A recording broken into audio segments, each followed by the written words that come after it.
everyone, and welcome to our bite-sized career development series. Today we're shifting our focus. We have Waseem Ali, the CEO of Rockborne, a data consultancy provider on a mission to diversify the data industry. Under his leadership, Rockborne has been celebrated for its DEI initiatives and its inclusive and unbiased recruitment process. Today we're eager to delve into Waseem's experiences and gain insights into his efforts in promoting diversity and inclusion. Welcome, Waseem. Thank you so much for having me. I'm really grateful. So I did this thing in our last interview with Bernadette, and I thought it was quite a nice touch. So I have a moon cycle calendar on my desk, which has lovely affirmations, and I thought I'd read it for today as well. Never mind the moon cycle that we're in. The question here was, what have you learned lately, and would you share your knowledge, which is kind of fitting in what's happening today. So I thought that'd be a nice icebreaker. Question to start with, yeah. Oh God, what have I learned lately? I'm learning a lot of, on a personal front, I'm learning a lot of children's songs at the moment. I've got a 2-year-old who's about to become a 2-year-old, so I'm learning a lot of children's songs and all of that kind of stuff. But from a professional perspective, I think I'm learning every day, and that's why I enjoy what I do. I get to learn from everyone in my team. We've got young consultants coming into the business, so I learn from them. And it's not even technology or data or anything like that. It's just how they kind of present themselves, how they look at life differently. I get a real energy from that. So to pick one particular thing, I don't think I could actually do that, but I think I learn every day. Okay, well, thank you. That was a lovely little icebreaker. So if we jump in, could you briefly share your career trajectory and the challenges you've faced and pivotal moments that shaped your journey?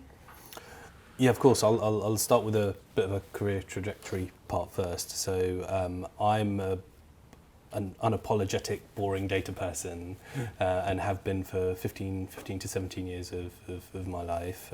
It's the only thing I know. It's the only thing I'm remotely good at as well. So I started my career in the NHS when I was at uni. So I started working at Heatherwood and Wexham Park Hospital, where I was in the data quality team there. So I started with the grind of real life issues with data and inputting it into patient administration systems and looking at paper clinical records. So that's my kind of entry point into data. I then spent my career moving from consulting to, I joined a private healthcare company that was running on behalf of the NHS.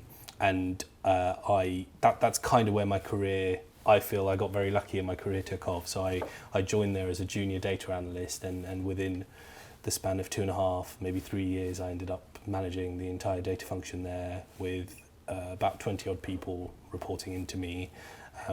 Several challenges I faced there, several things I did wrong as well, which I'm sure we'll get into and I'll happily share as well, because I think it's a really good learning. And then I, for some reason, decided to set up my own company and go at it on my own. There was a few personal reasons for it as well. I met my wife there, and I wanted to do the responsible thing, earn money, do all of that kind of stuff. But from a professional level, I always was fascinated by business, and I wanted to set up something that allowed me to run something for myself. So set up a consultancy company. We focused on data strategy. Yeah. I got a lot of learnings from my time at my previous company, and I did a lot of things wrong as well. I did a lot right, so I did well, but I did a lot of things wrong. And I found when I started sharing with the other organisations around what I did wrong, that started getting termed as data strategy. So it wasn't something that I set out to do, but whenever I was saying, oh, don't do that because I did that and this is where it went wrong, it started forming into this data strategy style conversation. So we ended up providing data strategy services, consulting, training services to our clients. I grew that business to about 15 odd people. I went from really, really scrappy startup to actually being still scrappy startup, but a little bit more mature in terms of our processes. And I was fortunate enough to sell that business and get the opportunity to sell it before joining Lloyd's of London. So I was Chief Data Officer at Lloyd's of London. I built out a team of over 100 people, managing end-to-end data from the grind of data quality all the way through to building data science and machine learning models and all of those kind of things that came with it. And again, several challenges. Hopefully I was a little bit older then, so I learned a bit more about myself and how I manage as well. And then after leaving Lloyds, I joined Rockborne, and I'm now the CEO of Rockborne. So Rockborne is what's known in the market as an attract, train and deploy company. We're a data consultancy with a twist, really. So I've got a huge passion to bring diversity into data. So we set up this company. I'm one of the founding partners of the company. So we set up this company to bring more diverse talent into data, because I've grown up in data and I've seen there's a lack of it. So can I influence it? Yes, and this is my way of trying to influence it. So what we do, we hire talented individuals into the business. We take them on a 12-week training program in data based on original curriculum was designed based on my experience. It's a lot better now because our coaches are a lot better than me, and they've made it a lot better as well. But we make it very relevant, and we take our consultants on this journey of training before we deploy them as consultants and provide them ongoing training and support while they're deployed. And our big focus when we're recruiting and retaining talent is how do we bring diversity into the business, not because I want to hit a quota. Like, in fact, my management team get very annoyed at me because I don't like looking at the statistics, because I think that makes you complacent. But how can I stand on some sort of podium or come back onto this show with you and say that I've significantly made an impact to the data industry? So that's our big drive. And we're doing okay. We're doing okay so far. There's still more work to do, but we're doing okay so far. That's I wanted to ask a question. It might sound a little presumptuous, because I know with leadership and managing teams, do you ever miss kind of geeking out and just building and writing code? But I think with the answer of you wanting to change and diversify the industry, I think probably don't need to cover that now. I think it's a really interesting question, right? Because actually I love, I'm a little bit more detached from it. As you start building teams and you start managing, you do get a bit more detached to it. When I was at Lloyds and prior to that, I did a lot of work with training companies, and I was on their advisory boards because I wanted to stay in touch with what was going on. So I felt that was really important. I still enjoy doing that. I have less time now, but I still enjoy doing that. And I enjoy getting into the classroom. So as much as the coaches don't like it, and probably the consultants don't like it, I love just going into the classroom and just seeing what everyone's up to, giving them my 2 cents worth. I think I can still write a script of SQL and a little bit of Python as well, but not as much into it as I would like to be, actually. Thank you. So what strengths have played a crucial role in your career success?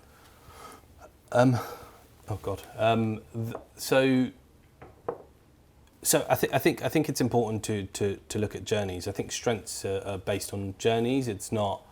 I didn't have a formula or a playbook that I followed, and maybe that I was wrong, and maybe I should have done. But I feel like the strengths that I've gained to do the roles that I've had or progress the way I have been based from life experiences and the experiences that I've gained, and I didn't know how else I could have done it. So I from a very young age, I saw my dad set up a driving school business when I was younger, and I remember designing on a really old compact computer, designing his leaflet, printing the leaflets and getting it photocopied from the local shop, and then we used to leaflet across us, door to door. We used to send them out. Me and my dad used to do it, and we used to go to every religious establishment.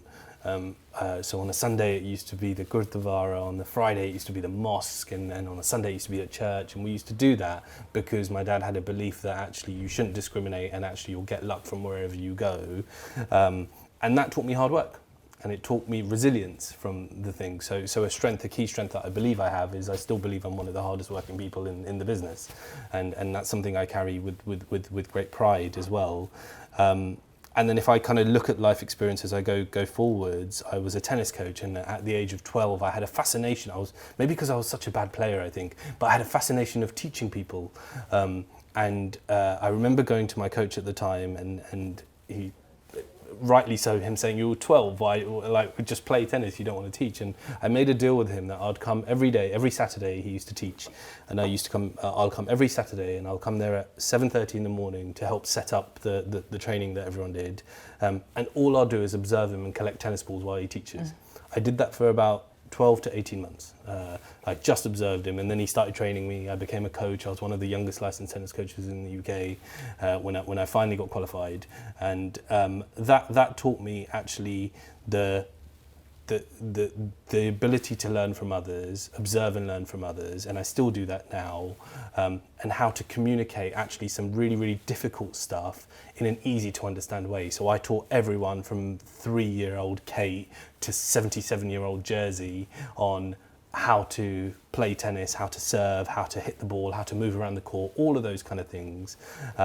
And that's massively helped me in my career, because actually if I think about why did I do well in data and why have I got to a point where I've done okay, it's because I've had the ability to talk to people in a language that they understand and explain really technical coding concepts today in a way that they understand. So that's been a big part of my thing. So I think it's kind of, I guess, a little bit of hard work, the ability to communicate, with a mixture of kind of a confidence in myself, really, which has taken a while to get to, which has kind of helped me. I hope I've answered your question. Yeah, that's interesting. I do have a couple of follow-ons, but before I was going to ask how you overcame self-doubt, but I wanted to know if there is a connection with Wimbledon and the tennis coach theme with as to why Rockborne is here. There isn't actually. It's just it's a nice coincidence, yeah. I think. But yeah, look, I spent a lot of my kind of younger years at Wimbledon. We used to bring our players here. I've had the privilege to actually play with some pro players as well, and I used to love coming to Wimbledon. And I remember when I met my now wife, I got tickets for her parents to come to Wimbledon, which was a big win for me actually in terms of winning the parents over. So yeah, there's a really strong connection to Wimbledon here, and it gets really busy here during the 2 weeks. So it's a time not to come to Wimbledon if you work here, but I love seeing the buzz and that. We're going to move on to navigating challenges and setbacks. In navigating your career, it's evident that challenges were part of your journey. Can you share specific instances where you encountered challenges related to racism or biases, and how you navigated those situations, and what advice would you give to our viewers who might be grappling with the same challenges in their professional paths? So I guess it's easy almost because of the way I visibly look to think actually I would have faced challenges to do with race in my career, but I'm actually going to talk about, to start with, maybe a non-visible challenge, and that's been age, and my age in terms of the roles that I've done as well.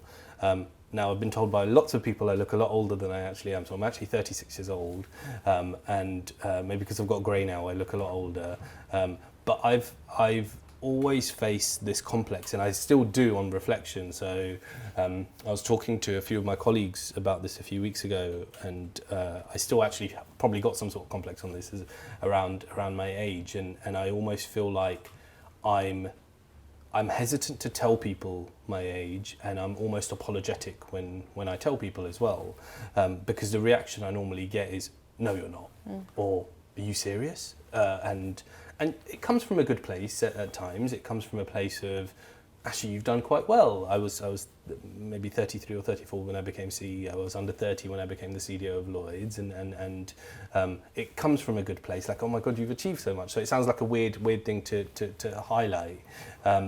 But my instant response is to apologise. Like, I'm sorry I'm that old, and I find I still do that at times as well. And I was reflecting back on where it probably sprung from. So one of the roles I did, I was an analyst in the organisation, and a role came up for senior analyst in that organisation. And I threw my hat in the ring. There was a lot of experience. There was 3 or 4 experienced people who had been there for more years than I had, have got more industry experience than I do, applied for the role. And I was just like, I want to show ambition because I got that's the right thing to do. So I'll throw my hat in the ring. So I went through the interview process and got interviewed as well, and I spoke to the panel that was interviewing afterwards, after they had interviewed everyone, and they said, we're not going to go and fill this role with anyone. And I was just like, interesting. And they're like, because you came across so well, we're finding it difficult to fill this role, and we don't feel like we can give it to you. Because you're too new in the company and you're young. And I don't think they perhaps used the exact words there, but that was the implication. And at that point, I remember sitting there and I remember really, really clearly apologising for my age and telling them I understood completely. And maybe in a year or two's time it will be slightly different. And then I cracked on with my work. I was hardworking. I always cracked on with my work. I did the job that I did. And then kind of a few months in, it started like grinding at me a little bit as it does. And I remember sitting my two bosses at the time, my boss and my boss's boss at the time, and just being almost like, wait a minute, what? Like it was almost a delayed reaction. I was just like, I'm good enough to do this role. You think I'm good enough to do this role, but you're not giving me the role because you feel like I'm a particular age bracket or something like that. I was very direct, and I put an open challenge in front of them. I can't remember what it was, something immature and ridiculous, like I could do the work of two people or something like that. I can't remember what it was now, but I remember putting some sort of challenge in front of them. And fortunately for me, they supported it and they allowed me to go into that role eventually. And that big lesson for me there was self-confidence and self-belief in myself and not letting age be a barrier. And I remember talking to the CEO of the company about it, who and almost trying to phrase what I was trying to say to him in terms of why am I being almost picked on because of my age. And his response to me at the time was, I was the chief executive of a particular organisation at the age of 29. And he's like, I know exactly what you mean, let's start talking more. And then I almost had him as a mentor as part of my journey, which massively helped me because it allowed me to say I am good enough for this role. And it did allow me to get a very senior position in a large insurance marketplace at a relatively young age, and it did allow me to get that as well. But I still find that I apologise for my age, and that's my natural thing to do.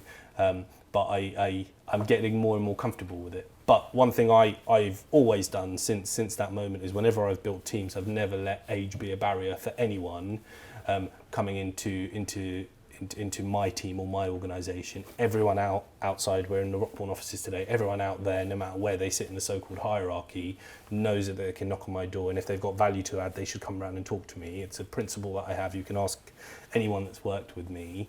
And I was meeting someone a couple of weeks ago from our very first cohort who's now in a role, and she's a data engineer for a large insurance company.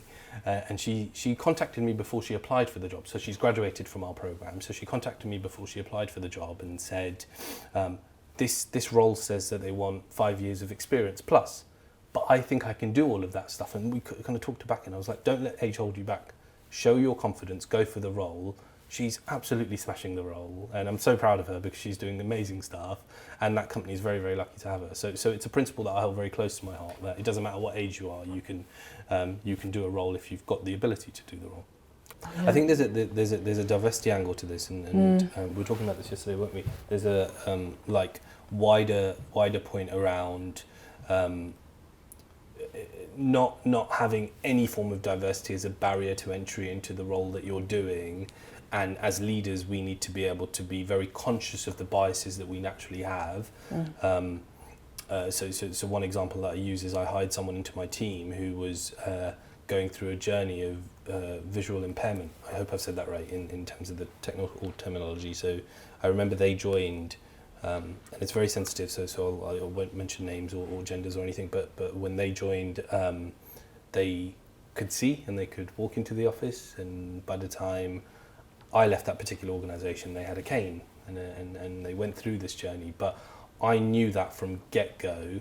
I didn't hire that individual because they were going through this journey. I hired that individual because they could do the job, and they ended up being a superstar in my team. As a leader, I empowered them to be confident. They were feeling vulnerable to have the white cane and walk like that. And I'd like to think that I supported them in their journey, because then they very confidently used to ask to hold my hand when they were walking, when they couldn't see, or link arms with me as they were walking, and they were very confident about that. And I think towards the end they once made a crack around the blind leading the blind, and that was great. And it was it showed their journey from confidence to delivering really, really well into the role, to almost helping build that self-confidence in their own life. So I think that's a great example. So you mentioned the mentorship and coaching aspect. How important can mentorship and networking support career resilience? A lot, actually, and look, I haven't read books on it, or I'm a big reader, but I haven't read any the scientific knowledge on networking or mentoring and stuff. I can just share my personal experience. I think building.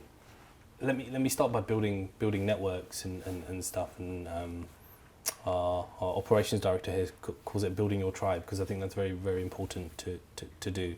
So early on in my career, when I took a management position, I didn't know what I was doing, and I'm not afraid to say that. I said it at the time as well. I remember I was good at my job technically, and the assumption that even today a lot of organisations use is because you're good at something technically, you can then manage people. And I think the skill set is very different. And I must have been 23, I think, maybe even younger at the time, when I ended up managing. I went from not managing anyone, being a technical expert, to having a team of, I think, 10 in the beginning, and then moved to 20. But I didn't have the skill. And one of the biggest mistakes I made, actually, and maybe a slight tangent, one of the biggest mistakes I made is I expected everyone to operate at the pace that I did. It's like, well, I do that. Why wouldn't you? And I reflect on it, and I was just like, oh my God, I was so bad. But I learned about that as I went along, and I think what helped me in that journey, because no one was teaching me how to be a manager. They were almost expecting me to be a manager. I built my tribe, or built my network outside of the organisation. So I started talking to individuals who were in similar roles to me, who had perhaps more experience in that role, or had been in that role for a little bit longer than I had. And I just started talking, reaching out to them and saying, hey, I'm new to my role. I'd love to just soundboard you for a bit. I've still got those messages because I kept them. And there was 3 or 4 people I contacted at the time, all of who responded. And it turned out that they wanted to talk to someone about it as well. And they wanted to talk about how we were doing a lot of good things, and they wanted to talk about how we did that. But I wanted to learn from them around their approach.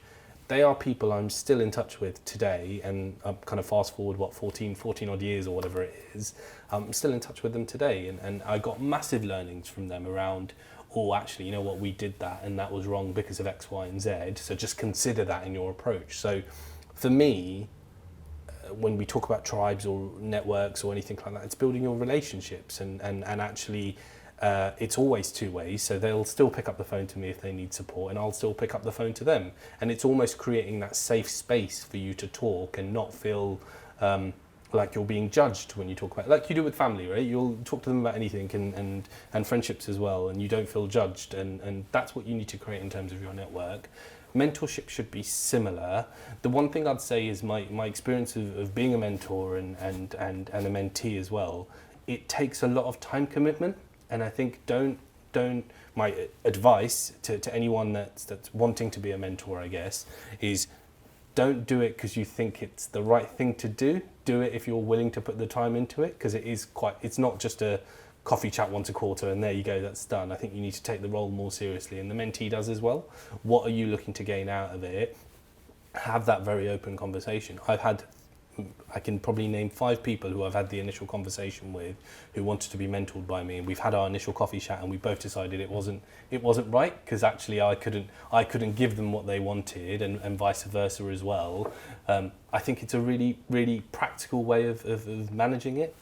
So I think very, very important for a network building. We teach all our consultants that as well. We get them to build their networks. It gives them tips and tricks on how to do it, whether it's through events or otherwise, but also how to get the most out of your mentor or mentee if that's the road you go down.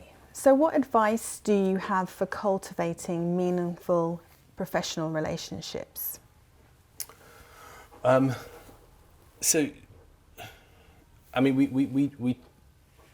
we teach it a lot in Rockborne, actually, because it's something that's massively helped me in my career, and I think it's very important to show people how to do it. And we're coming out of can I still mention COVID? So we're coming out of COVID, and actually a lot of the individuals who have gone to university during COVID times, which is online, which is actually really tough.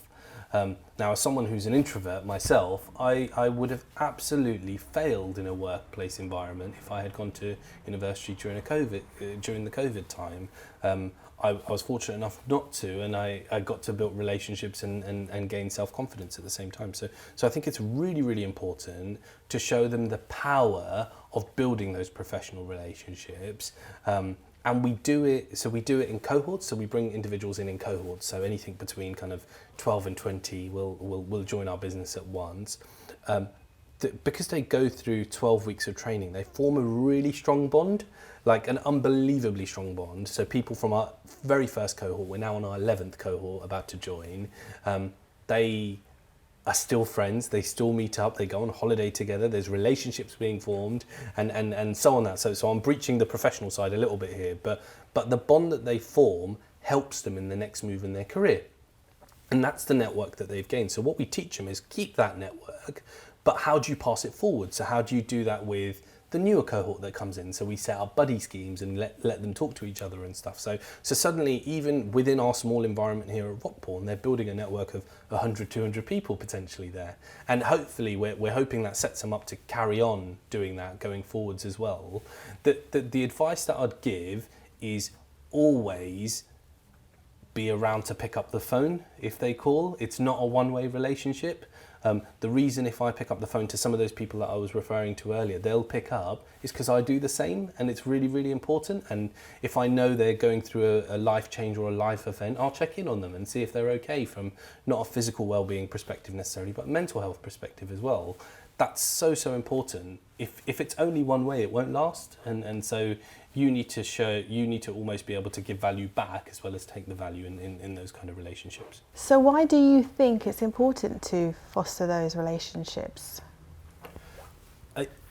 So I think when you get to, I'll talk about me selfishly if I may. So being the CEO of an organisation, it's great, and I love my job, and it's amazing, but it can be lonely as well, because you lack a support network like you would in a typical organisation when you had managers, and so on. So you do feel quite lonely, and it's something I talk quite openly about to my peers as well, because I think it can be quite a lonely job in that sense. So I use my board a lot, who are very, very helpful, but I also use my network a lot as well, and by no means am I comparing myself to Barack Obama here, but I remember reading a quote by him where he said something along the lines of, and apologies, I'm going to say this all wrong, but something along the lines of, the only problems that land on my desk are the problems that the rest of the country can't resolve.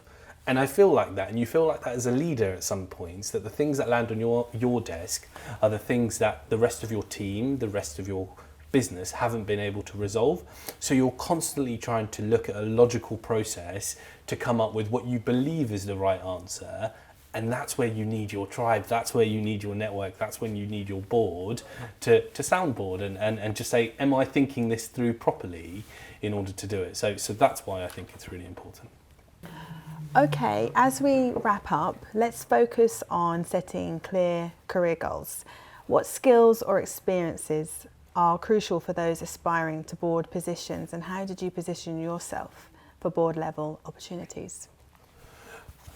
It's a really good question. I have to say you're making me reflect a lot on certain bits and stuff. I think the genuine, honest answer is I didn't have an aspiration to be on the board of a company.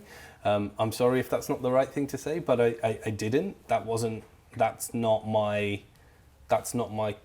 core to my value. I didn't want to be at the top of the table or whatever the terminology is. What I always believed in is adding value to a conversation, and what I've always said is this is a little bit about meeting culture a little bit, but don't bring me into a meeting if you don't feel I add value. If you feel I add value to the conversation, bring me to the conversation, but otherwise I won't be offended if you don't. Like, I've got no pride about myself in saying you didn't invite me to a meeting. It doesn't matter. And I say the same thing to the company that I'm running now as well, is if you bring value to the conversation, I don't care where you sit, I don't care where you're from, I don't care what your background is, but you should come around the table and add that value. Absolutely you should.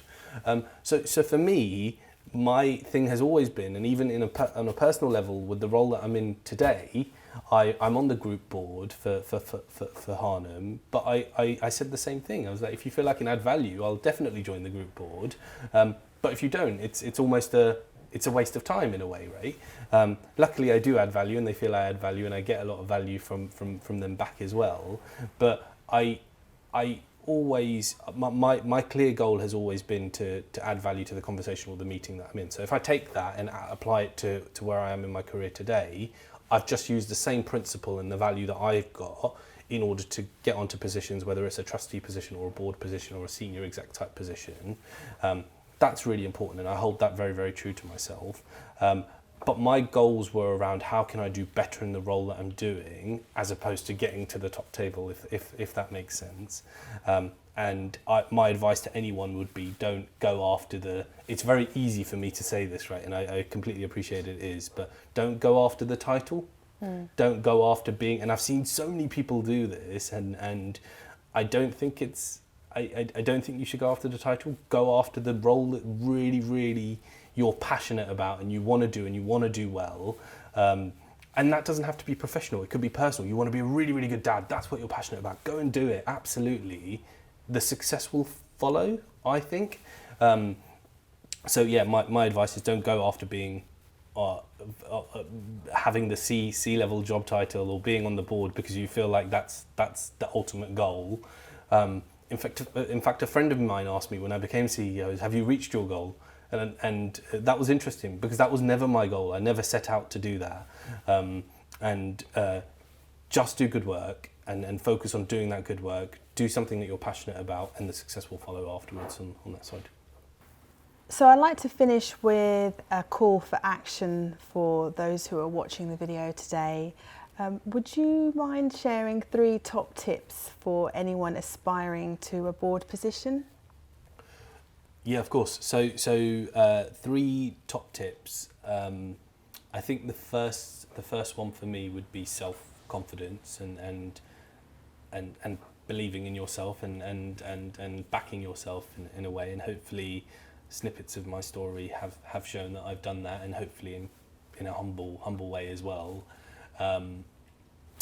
The second one would be don't chase after the title and don't chase after having a C in your title because you think that's the ultimate goal. Chase after, really reflect on what the title actually means to you and just reflect on doing good work and work that you're passionate about. And the third one will be, which probably should have actually been the first one really, but the third one should be build a really strong team around you and don't be afraid to, as a leader, hire people. And I still see people making I think a mistake on this, but hire people that are smarter than you. Why wouldn't you do that? Because they'll make your business and your team more successful, and you'll help them develop, and they'll learn from you and you'll learn from them. So it's a principle that I've always used, and so hire really, really good people and really smart people around you that will help you grow. And the same applies to the network as well. So hone those relationships and build a really strong network around you as well. Waseem, thank you for speaking with me today. It's been wonderful hearing your stories and your career pathways, your strengths and challenges of getting to where you are today in your fantastic CEO role. And these are going to be valuable insights for anyone watching who are also looking at their next opportunities in their career. Thank you. Thank you for having me.